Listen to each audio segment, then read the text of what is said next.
Tahun ini punya sejarah besar buat Indonesia. Ribuan orang turun ke jalan, 6 tuntutan diseruin, dan puncaknya gedung DPR diduduki massa. Bukan cuma sehari atau 2 hari, tapi berhari-hari hingga akhirnya Soeharto melengsarkan diri. Inilah reformasi. Ya, mungkin kalian udah sering dengar soal ini di buku-buku pelajaran atau di media sosial. Tapi sebenarnya gimana reformasi bisa terjadi?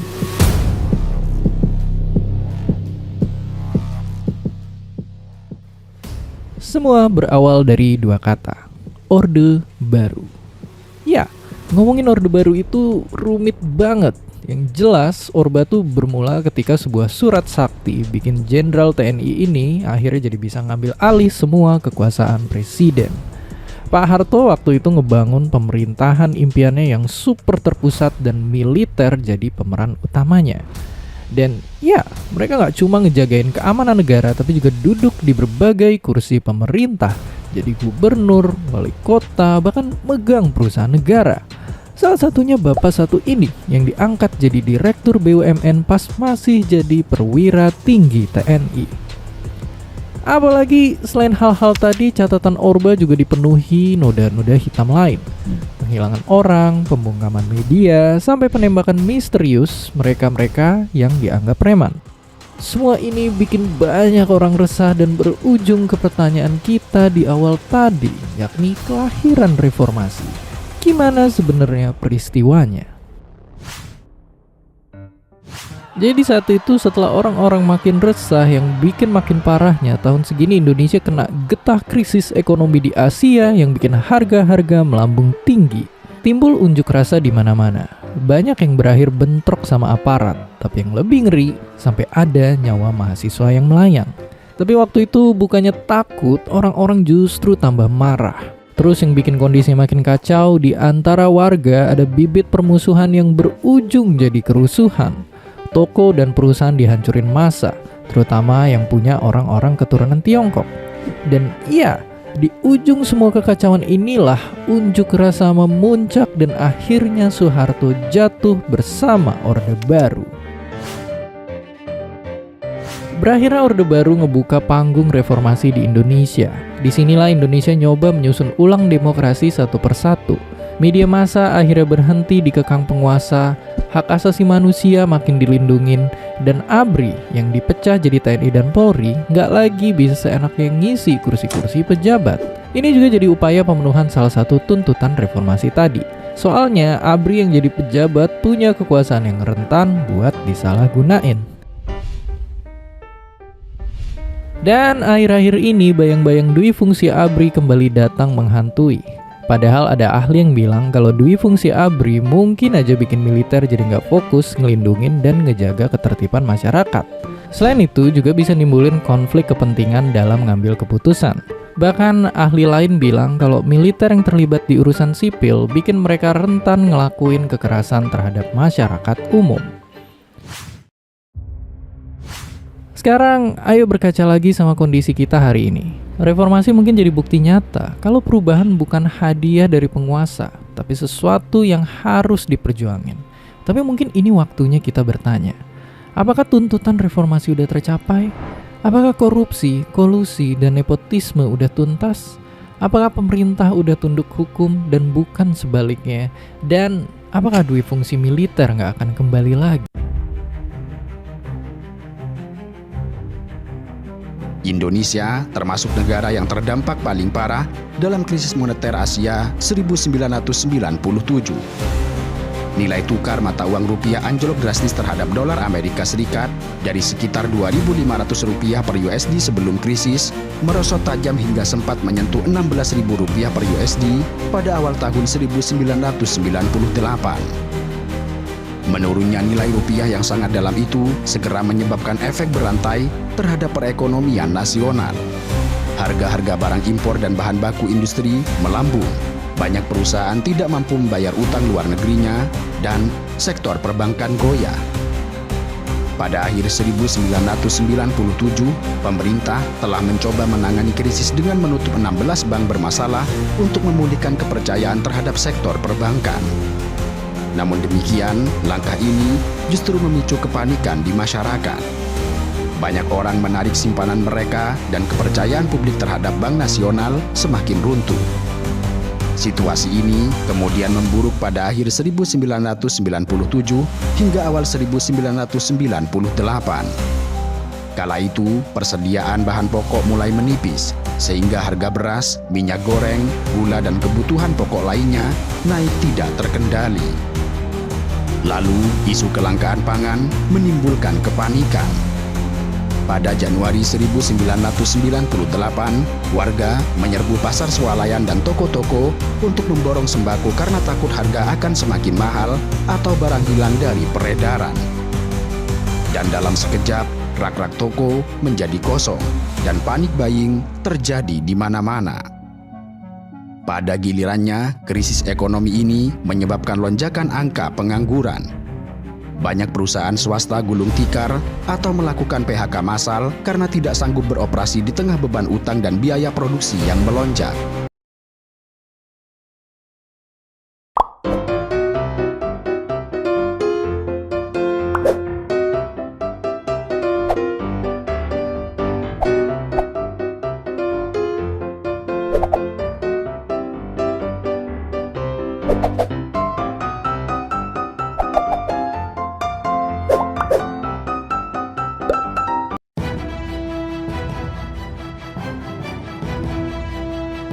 Juni 1999 menjadi sejarah baru Indonesia.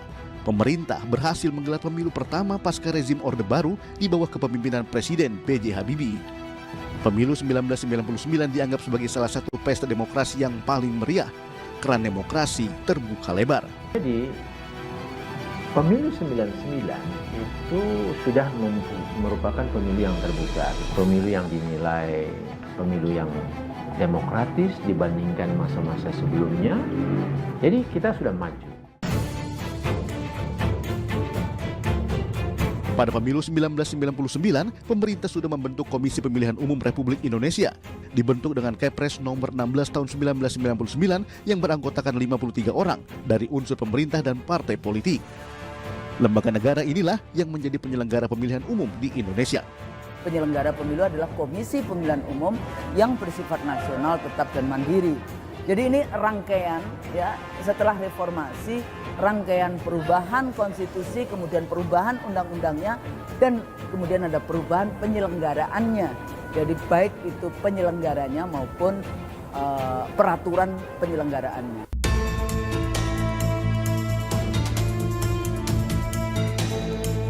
Di tengah euforia demokrasi, sebanyak 141 partai politik langsung mendaftarkan diri ke Kementerian Hukum dan HAM. Namun hanya 48 partai politik yang lolos verifikasi dan bisa ikut pemilu. Pemilu pada saat itu memilih partai politik saja untuk di DPR.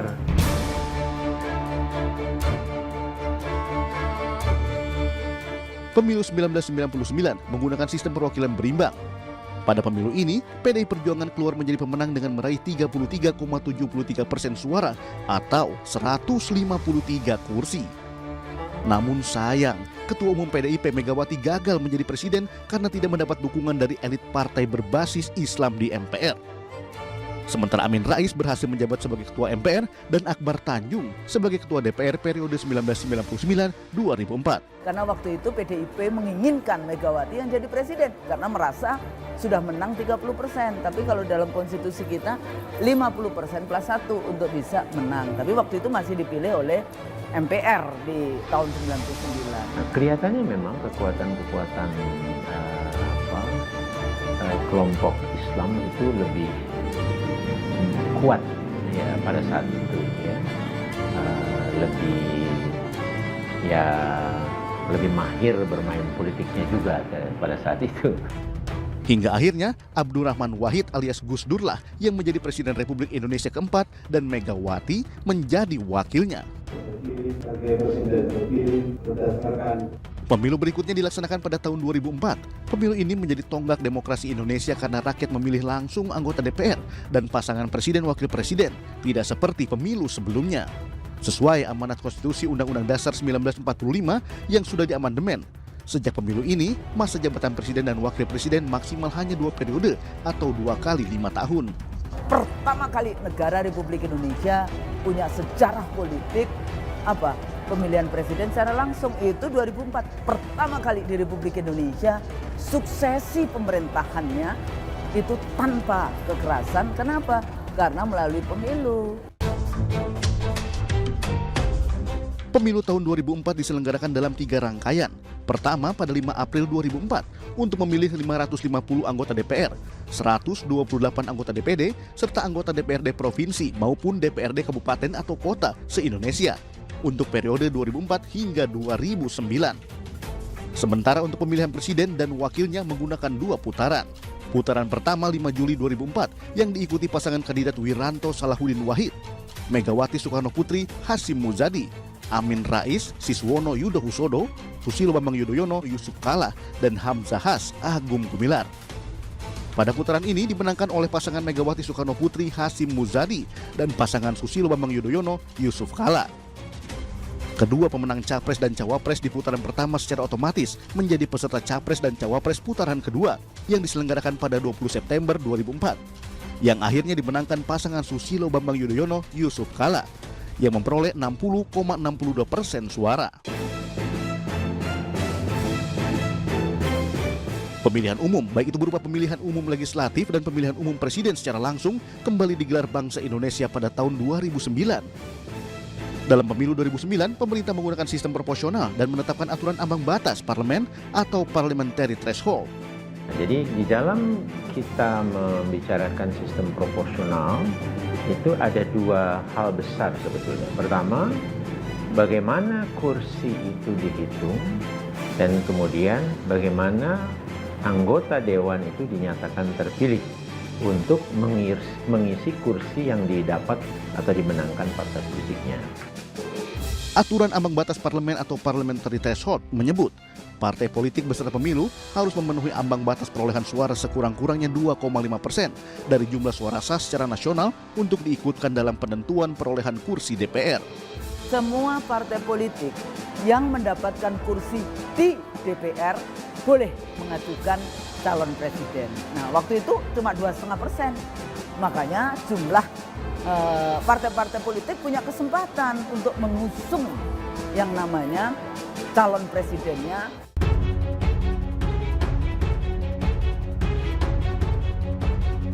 Pemilu tahun 2009 kembali mengantarkan Susilo Bambang Yudhoyono menjadi presiden Indonesia dan wakilnya Budiono. Pasangan tersebut menang dengan perolehan suara 60,8% yang didukung Partai Demokrat, PKS, PAN, P3, dan PKB. Pada pemilu 2014, aturan kembali berubah, di mana ketentuan ambang batas parlemen kembali dinaikkan menjadi 4% dari suara sah nasional. Suara parpol peserta pemilu yang tidak lolos nantinya akan dianggap hangus dan tidak bisa digunakan untuk perhitungan perolehan kursi DPR RI. Sementara, syarat presidensial threshold atau ambang batas pencalonan presiden harus berjumlah 20% kursi DPR atau 25% suara sah dari pemilu 2014. Pemberlakuan syarat ini juga memunculkan kontroversi karena dianggap dapat mendorong ke arah hadirnya sedikit calon, bahkan bisa calon tunggal. Itu sebetulnya oligarki politik yang terjadi. Ya, jadi akhirnya kita tidak akan mendapatkan calon-calon yang lain dan tidak ada partai politik yang mendapatkan 20%. Makanya dipaksa untuk berkoalisi di dalam konteks ini. Dalam pemilu 2014, pasangan Joko Widodo Yusuf Kala menang menjadi presiden ke-7, mengalahkan pasangan Prabowo Subianto Hatta Rajasa dengan angka kemenangan 53,15% suara. 17 April 2019 merupakan pertama kalinya Indonesia melaksanakan pemilu serentak. Dalam pemilu 2019, para pemilih harus membawa 5 surat suara sekaligus ke bilik suara untuk dicoblos. 5 surat suara tersebut untuk memilih calon presiden, wakil presiden, anggota DPRD tingkat kabupaten kota, anggota DPRD tingkat provinsi, anggota DPR hingga anggota DPD. Indonesia itu adalah the biggest election on earth. Proyek politik terbesar di dunia. Karena hari ini yang 2019 itu 5 lembaga politik diselenggarakan pemilunya dalam 1 hari.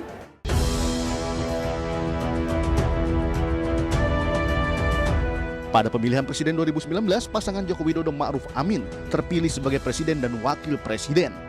Pasangan tersebut memperoleh suara sebanyak 55,50%, mengalahkan pasangan Prabowo Subianto dan Sandiaga Uno. Pesta demokrasi 5 tahunan akan kembali digelar awal tahun 2024. Semua rangkaian kegiatan harus diisi dengan kegembiraan dan kerukunan, bukan dengan kemarahan, caci maki, atau bahkan politik adu domba yang memecah belah persatuan dan kesatuan bangsa Indonesia. Sebagai salah satu negara demokrasi terbesar di dunia, mampukah Indonesia kembali menggelar pesta demokrasi dengan cara yang jujur dan adil, serta langsung, umum, bebas, dan rahasia? Jadi jangan bilang Anda tidak tahu akan permasalahan ini, karena kami sudah memberitahukannya. Komisi Pemilihan Umum KPU telah menetapkan hasil rekapitulasi suara pemilu 2024 dan hasilnya 8 partai lolos ke DPR. Ke-8 partai yang lolos di DPR atau ke DPR adalah PDI Perjuangan dengan raihan 16,72% suara. Hasil ini sekaligus menempatkan PDI Perjuangan sebagai partai pemenang pemilu 2024.